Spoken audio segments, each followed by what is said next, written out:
அதாவதுங்க இன்டர்நேஷ்னல் லீடர்ஸ்க்கு மத்தியில் பார்த்தீங்கன்னா மோடி அவர்களுக்கு ஏன் இவ்வளவு மரியாதைன்னா அது ஒபாமா ஒரு தடவை சொல்லியிருக்காரு, இவருக்கு லேடன் கூட சொல்லியிருக்காரு. லாஸ்ட் டைம் இருந்து கூட அவர் கூட என்ன சொல்கிறாருன்னா, புட்டின் எல்லாருமே என்ன இந்த மாதிரி ஒரு லீடர் நாங்கள் பார்த்ததில்ல. ஜின்பிங்கே சொல்லுவார், எப்பேற்பட்ட தலைவருக்கும் ஒரு ஒரு ரெஸ்ட்டுன்னு ஒரு நாள் இருக்கும், ரெஸ்ட்டுன்னு எடுப்பாங்க எப்பவுமே. இன்னொன்று ஃபேமிலியெலாம் இருக்கும். எங்கேயாவது ஒரு மூலையில் எப்பாவது ஒரு இடத்துலையாவது நான் கொஞ்சம் சீக்கிரம் போகணும், என் பேத்திக்கு இன்றைக்கி பிறந்த நாள், என் பேத்திக்கு என் பொண்ணுக்கு வந்து இப்போ வந்து ஹாஸ்பிட்டல் இருக்கா, பிரசவம், ஏதாவது சொல்லுவாங்க. இவருக்கு அது இல்லை. சரி குடும்பம் தான் இல்லை அப்படின்னா, அவர் குடும்பம் இல்லைன்னா கூட அதுக்காக நீங்கள் ஒன்று ராகுல் காந்தி பார்த்தீங்கன்னா அப்படி இருக்காரு, குடும்பம் இல்லை தான் இருக்கார், 14 ஊரில் இருக்கிறது இல்லை. சரி குடும்பம் இல்லைன்னா இவர் பர்சனலாக என்ஜாய் பண்ணலாம்ல, ஒரு ரெஸ்ட் எங்கேயாவது போகணும், ரெஸ்ட்டே கிடையாது. இன்னொன்று அவங்க எல்லாம் சொல்கிறது, எப்போ ஒரு மனுஷன்கிட்ட பேசினாலும் இப்போ எங்கிட்ட புட்டின் அவர்லாம் சொல்கிறது என்னென்னா, எங்கிட்ட பேசுனீங்கன்னா 1/2 hour பேசுனீங்கன்னா 1 hour பேசுனீங்கன்னா 45 நிமிஷம் நாட்டை பற்றி பேசுவேன், ஒரு 5 நிமிஷம் வந்து வெளியூர் பாலிட்டிக்ஸ் பேசுவேன், ஒரு 10 நிமிஷம் பர்சனல் லைஃப்பை பற்றி பேசுவேன். நீங்கள் எப்படி இருக்கீங்க, எனக்கு கல்யாணம் ஆகும்போது நான் லவ் மேரேஜுங்க அப்படி பேசுவாங்கல்ல. பட் இவர்கிட்ட நாங்கள் பேசும்போது 60 நிமிஷமுமே நாங்கள் எந்த டாபிக் போனாலும் இந்தியாவுக்கு எதாவது கொடுப்பீங்களா, இந்தியாவுக்கு அந்த அந்த இது எப்படியாவது எங்களுக்கு அனுப்புவீங்களா, கொஞ்சம் எக்ஸ்போர்ட்டை கொஞ்சம் அதிகப்படுத்தலாமா, இப்படியே ஒரு மனுஷன் பேசிட்டு இருந்தாருன்னா அப்போ ஒரு சிந்தனையில் வந்து வாழ்க்கை முழுக்க முழுக்க முழுக்க இந்தியா இந்தியா இந்தியா, இதை தவிர வேறு எதுவுமே இல்லை. அவரை முதல்ல பார்க்கும்போது எங்களுக்கு ஆச்சரியமாக இருந்தது, அப்புறம் பிரமிப்பாச்சு. இப்போ எப்படி பார்க்குறோன்னா, இவரை மாதிரி ஒருத்தரை பார்க்க முடியாது. என்ன சொல்கிறாங்கன்னா, இந்தியர்களை பார்த்து நீங்கள் என்ன புண்ணியம் பண்ணீங்களோ இப்படி ஒருத்தரை கிடச்சிருக்குதுன்னு. பாகிஸ்தானில் இருக்கிற ஒரு குடிமகனும் சரிங்க உங்களுக்கு மோடி கிடச்சிட்டாரு, நீங்கள் திமிரா பேசுவீங்க, எங்களுக்கு யார் இருக்கா அந்த மாதிரின்னு ஓப்பனாக பேசுகிறாங்க. இங்கே வர்ற பாலிட்டிஷியன்லாம் வித்துட்டு போயிடுறாங்க ஊரை, உங்களுக்கு ஒரு மோடி கிடச்சிட்டாருன்னு. இந்த 11 வருஷத்தை மக்கள், நான் வந்து பிஜேபிக்காக பேசலை, இந்த 11 வருஷத்தில் இந்தியாவுக்கு உண்டான மரியாதை இவங்க எல்லாம் திட்டிட்டு இருப்பாங்க, தமிழ்நாட்டில் விட்டுருங்க, அகில இந்திய லெவலில் உலக லெவலில் இந்தியா கிடைச்ச மரியாதை ஒரு புட்டினோ ஒரு ஜின்பிங்கோ இந்தியாவில் இருக்கிறதெல்லாம் விட்டுட்டு அவங்க எதை வச்சு ஒருத்தரை மதிக்கிறாங்க? அவர் மதிக்க வேண்டிய அவசியம் என்ன? மன்மோகன் சிங் மிருகப்படத்தோடு போனார், பயங்கரமான கூட்டத்தை, யாரும் மதிக்கலை. அவரோட செயல்திறன் இருக்கு பாருங்க, அதுதான் அவரை மதிக்க வைக்குது மனிதனை. இவர் இப்படி எப்போ பார்த்தாலும் நாடுன்னு இருக்காரு. இந்த மாதிரி ஒரு மனுஷன் நம்ம பார்க்க முடியாது. நம்ம எல்லாம் யாரோட எப்படின்னா பேசிக்கலாங்க. ஒரு துறவியை பார்த்தோம் வச்சுங்களேன், உங்களை அறியாமல் ஒரு மரியாதை வரும் தெரியுங்களா? நீங்கள் எல்லாம் பேசலாம் ஜாலியாக, நம்ம இப்போ சினிமாவுக்கு போகலாமா, செல்ஃபோன் வச்சுருக்கியா, கார் எடுத்துருக்கியா, அதெல்லாம் பேசலாம். ஆனால் நம்ம அதை டெய்லி அனுபவிப்போம் அந்த வாழ்க்கையை. ஆனால் ஒரு துறவியை பார்த்தோம் வச்சுங்க, ஒரு லைட்டாக ஒரு பயம் வரும். ஏன்னா எப்படி இந்த வாழ்க்கை வாழ முடியும்? எதுவுமே வேண்டாமா, பேங்க் பேலன்ஸ் வேணாமா, ஃப்ளாட் வேணாமா, எப்படி எதுவுமே இல்லாமல் அப்படி வரணும். அந்த மரியாதை இப்போ உலக தலைவர்கள் இருந்து மோடி மேலே வந்திருக்கு. அவர்கிட்ட போய் யாராவது ஒன்றும் இல்லை, மோடி அவர்கள் மட்டும் லைட்டாக அந்த இண்டஸ்ட்ரி கொஞ்சம் ஆரம்பிச்சுக்கிறேன், என்ன எதாவது கவனிக்க முடியுமான்னு கேட்டிருந்தாருன்னா இந்த மரியாதை கொடுப்பாங்களா? சிம்பிளாக சொல்கிறேன். இல்லை இங்கே இருக்கிற மாதிரி என் மச்சானுக்கு ஒரு வேலை போட்டு கொடுங்கன்னு கேட்டிருந்தாருன்னா அவர் தானே, அவர் பணம் கொடுத்தா என்ன வாங்கிடலாம். இந்த மனிதனை பணம் கொடுத்துலாம் வாங்க முடியாது. இந்தியா தான் ரத்தத்திலே ஓடுது. இந்தியா இந்த அவரை ஒன்றும் அந்த பிரமிப்பு தான் கட்டி பிடிச்சிக்கிறாங்க, அப்படி வந்து பிடிச்சிக்கிறாங்க, வாங்க வாங்கன்னு கூப்பிட்டு போகிறாங்க. அந்த மரியாதை ஏன் வருதுன்னா இதுதான். எதுக்கு சொல்ல வந்தேன்னா, இவ்வளவும் அந்த மரியாதையை ட்ரம்ப் தப்பாக புரிஞ்சுக்கிட்டார். அவர் எல்லாரும் ஒன்று, எல்லாம் ஒன்று தான் அப்படின்னு பண்ணிட்டாரு. இந்தியானா என்ன பெரிய இந்தியா, ஏழை நாடு தானே, அதுனா மோடி தானே பார்த்துக்கலாம் அப்படின்னாரு. இவர் தனக்குள்ள செல்வாக்கில் இது நியாயமா அப்படின்னு கேட்குறாரு. அத்தனை பேர் ஒன்று செஞ்சுட்டாங்க. அது தப்பு தாங்க, என்னதான் இருந்தாலும் அவர் பண்ணுறது தப்பு தாங்கன்னு.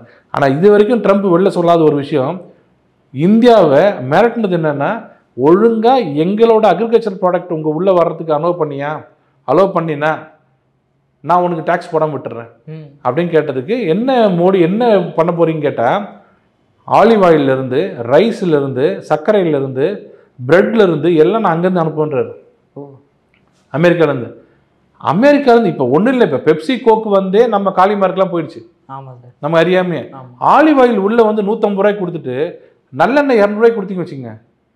நம்ம ஊரில் எல்லாம் நல்லெண்ணெய் அது லோக்கல் ஆலிவ் ஆயில் எதாவது எனக்கு பிடிக்கும்னு எல்லாம் ஆலிவ் ஆயில் போயிடுவாங்க. இப்போ நல்லெண்ணெய் விற்கிற நம்ம விவசாயி என்ன பண்ணுவார்?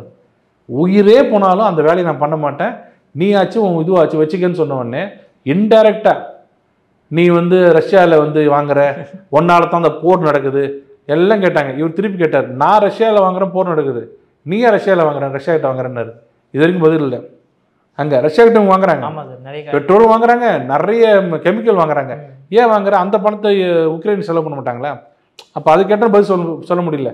இப்போ என்ன ஆச்சு, இவர் ட்ரம்ப் என்ன பண்ணாருன்னா, தெரியாமல் கையை வச்சுட்டு முக்கியமான 3 நாடுகள் அவங்க தான் வந்து வேர்ல்டோட கிட்டத்தட்ட 1/3 பாப்புலேஷன் வச்சிருக்கிறது. நம்ம 140, சைனா 150, ரஷ்யா ஒரு 30-40 எல்லாம் சேர்ந்தா கிட்டத்தட்ட 300 வந்துருச்சு. இப்போ முழிக்கிறாரு. 300 கோடி மக்கள் நம்பி இருக்கிற இந்த 3 கண்ட்ரியும் ஒன்னா சேர்ந்துருச்சு. பிரேசில் வந்துருச்சு, எல்லாம் வந்துட்டாங்க. இப்போ அவர் மாட்டிக்கிட்டு என்ன பண்றது, மாட்டிக்கிட்டு எப்படா வெளில வர்றதுன்னு போட்டுட்டோம். அதை வீம்புக்குன்னா பிடிச்சிருக்காரு. இப்போ எங்க பிரச்சனை வருதுன்னா, அவர் போட்டிருக்கிற எல்லாமே வந்து நம்ம நாட்டிலேருந்து போகிற மலிவான பொருட்கள். நிறைய பக்கத்து கண்ட்ரிலேருந்து வர்றது, மட்டன்லேருந்து, மீட்லேருந்து, பீஃப்லேருந்து, போக்குலேருந்து எல்லாம் பக்கத்து நாட்டிலேருந்து தான் வருது. அது அத்தனை நின்ன உடனே அங்கே இருக்கிற மக்கள் கொந்தளிக்க ஆரம்பிச்சிட்டாங்க. இன்னைக்கு எலெக்ஷன் வச்சிங்கன்னா படுதோலி அடைவாரான் ட்ரம்ப். ஆமாம், அது இல்லாமல் இமிக்ரேஷன், இது எல்லாமே இங்கே இமிக்ரேஷன் ஓப்பன் பண்ணுறாங்க. இந்தியன்ஸ் வந்து இமிக்ரேஷன் ஓப்பன் பண்ணுறாங்க எல்லா கண்ட்ரிலையும். அவர் யாரும் வரக்கூடாதுங்கிறாரு. ஸோ இதையெல்லாம் தாண்டி இப்போ ட்ரம்ப்போட நிலைமை மோசமாயிடுச்சு. இப்போ போரை நிறுத்தக்கூடிய பவர் எங்கே வருதுன்னா இந்தியாவுக்கு வருது. இந்தியா நான் சொல்லி போரை நிறுத்துவேன்ற அளவுக்கு வந்துருச்சுன்னா அப்போ எவ்வளோ பெரிய இதில் போய் சொல்லுவாங்கல்ல, நீங்கள் எவ்வளோ தான் பொய் சாட்சி சொல்லி ஒரு ஒரு ஒரு ஒரு கவிதை சொல்லுவாங்க, பசுவை வந்து பாம்புன்னு எவ்வளோ தான் சாட்சி சொல்லலாம், எல்லா ஊரே சேர்ந்து இது பசுப்பான்னுவாங்க, இதுக்கு பாம்புன்னுவாங்க. ஆனால் வந்து பால் இன்னும் விஷமாக வரும்னுவாங்கல்ல, ஒரு பாட்டு இருக்குது. அது மாதிரி எவ்வளோதான் நீங்கள் மோடி வெறுப்புன்னு சொன்னால் கூட அல்டிமேட் ரிசல்ட் இருக்குல்ல. வெளிநாட்டிலையும் வெளி உலக தலைவர்கள் எல்லாம் வியந்து பாராட்டுறாங்கல்ல, அதை எப்படி நீ தடுக்க முடியும்? அது ஒபாமா பேசியிருக்காரு ஒரு 4 நாள் முன்னாடி. என்ன ஸ்பீச் பாருங்க, இந்தியாவை தப்பாக நினச்சிட்டீங்க, இந்த இந்தியா பழைய இந்தியா இல்லை, இது வந்து மோடி இந்தியா. அவர் பேசுறது பார்த்தா அவர் பிஜேபி சென்டர்ன்ற மாதிரி இருந்துச்சு எனக்கு. அந்த மாதிரி பேசியிருக்காருங்க பாருங்க. இந்தியாவை வந்து ட்ரம்ப் தப்பாக புரிஞ்சுக்கிட்டாரு. அவர் இந்தியான்னா ஏழை நாடு, பழைய நாடு. இந்தியா மோடி கீழே இருக்கிற இந்தியா வேற, நீ பழைய இந்தியா நினச்சிக்காத. இப்போ இந்தியா வேற லெவலில் போயிடுச்சு. பண்ண பெரிய மடத்தனம் அங்கே போய் நீ டேக்ஸ் போட்டுது. இந்தியா வந்து டேர்ன் ஆகுது வேற மாதிரி.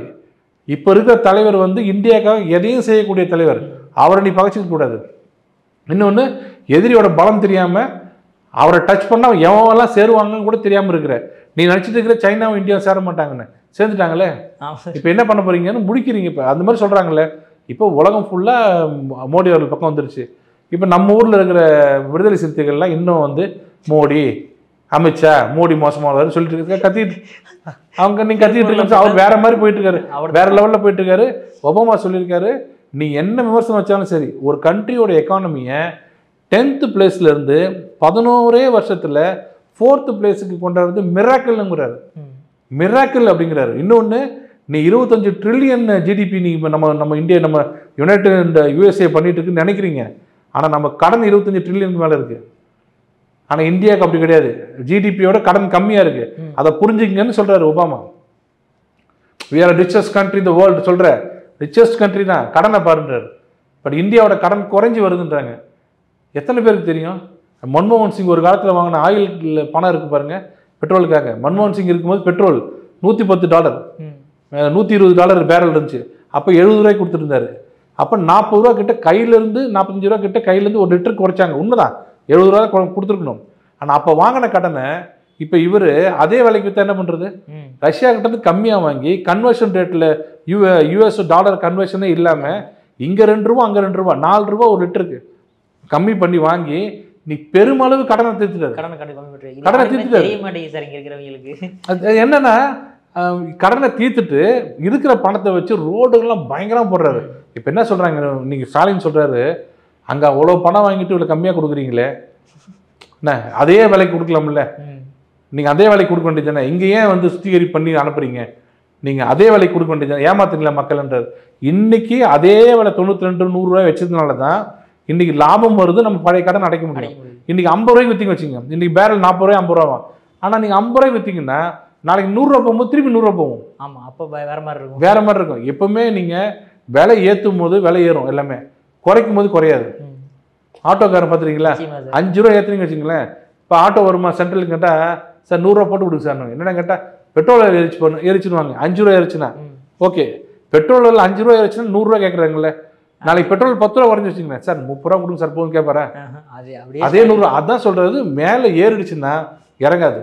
இப்போ ஏறிடுச்சு, விலைவாசியில் ஏறிடுச்சு. இப்போ இதை குறைக்கிறது தான் குறையாது. ஆனால் நாளைக்கு திருப்பி ஏறும்போது டபுள் மடங்கு ஏறும். ஆனால் மோடிக்கு வந்து பொருளாதாரம் தெரியாதுன்னு இவர் சொல்றாரு. ப. சிதம்பரம் சொல்கிறாரு. அவர் இருக்கும்போது எங்கே இருந்தது, இப்போ இவர் இருக்கும்போது எங்கே இருக்குது. அதை ஒபாமா சொல்கிறாரு, நம்பர்ஸ் கேனாட் லைன்றாரு. பொய் சொல்லாது. நம்பர் 10லேருந்து 4வது வந்துருச்சு. இன்னும் கொஞ்ச நாள் தான் 3வது வந்துடும். ஜெர்மனி பின்னாடி திரும்பி 3வது வந்துடும். 2 தான் இருக்குது இன்னும். பார்த்துக்குங்க, 3வது பிளேஸாக வேர்ல்டுலேயே 3வது இடத்துக்கு வருது இந்தியான்றது சாதாரண விஷயம் கிடையாது. ஏழ்மையான நாடுன்னு சொன்னீங்க, இப்போ எங்கேயோ போயிடுச்சு. அதெல்லாம் பார்த்து பழகிங்கன்னு ட்ரம்ப்புக்கு சொன்னோன்னே, எதை தின்னா இப்போ பித்தம் தெளியும், எதையோ தேவையில்லாமல் போய் காலை வைக்க அது கடிக்க ஆரம்பிச்சிச்சு. இப்போது இப்படியும் போக முடியல, அப்படியும் போக முடியல. கொஞ்ச நேரத்தில் மிகப்பெரிய ஒரு சரிவை வந்து ட்ரம்ப் சந்திப்பார். அவர் வந்து எந்த கண்ட்ரி வேணால் டச் பண்ணிருக்கலாம். இந்தியா மோடி கிட்ட இருக்கிற இந்தியாவை டச் பண்ணார்ல, அவர் இனிமேல் அழிவு காலம் தான்.